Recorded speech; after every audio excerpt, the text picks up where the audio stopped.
Ako may buntag sa yung tanan ko. Mamahaw day tagos kapuntaan ko. So magagda ko yung pamahaw ko. So karon ko medyo arang-arang atong pamahaw ko kay gipakapinan ko og hamburger ko sa Jollibee ko. So sa tinuod lang yun ko gipalit ni siya ko kay dito ko gikan sa Colon ko, then 500 man ang kwarta ko kay since use J Pro. So nagunahon na lang ko nga nipalit na lang ko og hamburger ko kay para masitsuan ko. Then ko ganing mungkos ko nga kung gipalit ko is balik-balik ko na to go ang presyo ani go mo ning moingon tanimo ko nga pinobrehay ko. So 20 pesos ni ko dito ni Colon gipalit ko. So duha ra ta ka adlaw ko nga gamunggos ta ko. Then lami sa dikaw gulay ko so nipalit sa tag pinakbit ko.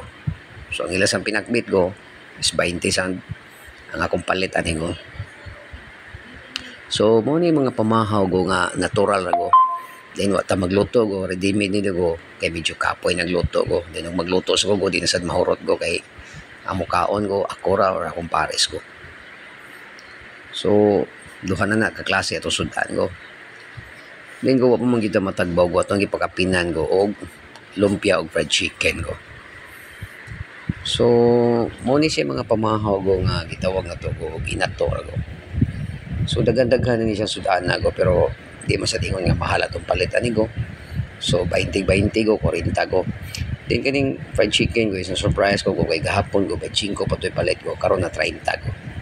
So siguro og mapon ko din na po mo palitan ni tindahan na ko kay medyo paspas ang pag-increase niya ko. Then giparisan po nato lumpia Shanghai ko. So ko storytelling dagat ko na mga tindahan ko nga abtik sila go mo increase silang baligya ko. Mao na go usahay go maniid lang ko sa mga presyo ko usahay ko di kay ko ganahan ko. So murag din ako mobalik sa tatong tindahan na ko kay ako ko careful kay ko ano yung mga pricing ko kaya ako go nasa ko tindahan ko. So ang tindahan ko dili ko ganahan maligyag mahal ko. Then go back to business to ko kay di ta mag-story negative ko kay medyo na-budget ta kadiyot sa mga presyo sa atong sudan ko. So nabuhat na tag sawan ko. So ato din sawan ko is Tabasco go og Nor Maggi seasoning go. Kaya ang Nor go brand man na siya go. Then ato pug og limonsito go.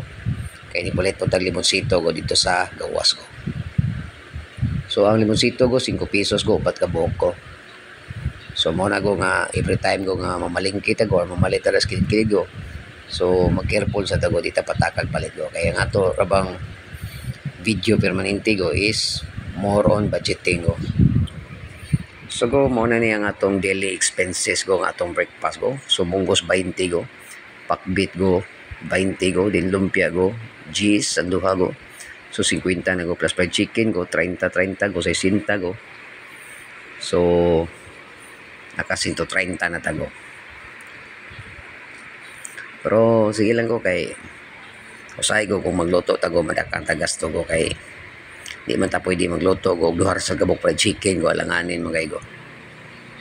So mao ni sad ko ako sang i-open up ninyo go na mag-budget ra gid go kay ang panahon karon go is yung mahala go. So karon go ang income kag 500 pesos ko ang imong 500 go nakuhaan na siya og 130 go. Then go i-pili na tong hamburger go. So ang hamburger Jollibee go murag nanas 42 ko or 40 go. So wakom tanaw sa resibo ko. So basta go ni range na ta karon go og mga around 200 go. 200 sobra go. So atong 500 go i-careful na to go. So go namahaw naman ta go ditso na tagpalihapon unya go. Kay ganina nga alas 5 kadlawon go nang apin sa go di na matoy paan gabi go. So mao sa to gikaon go.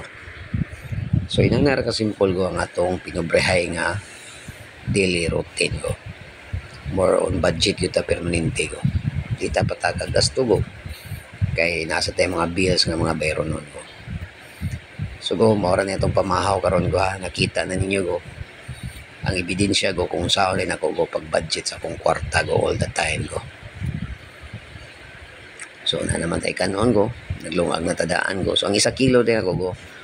Duha ka lutuan ako go. So lutuan ako siya buntag go. O gabi isa go. So kinanar ka simple go ang atong pamahaw ko. So this is Chef Kensuki. Thank you and enjoy.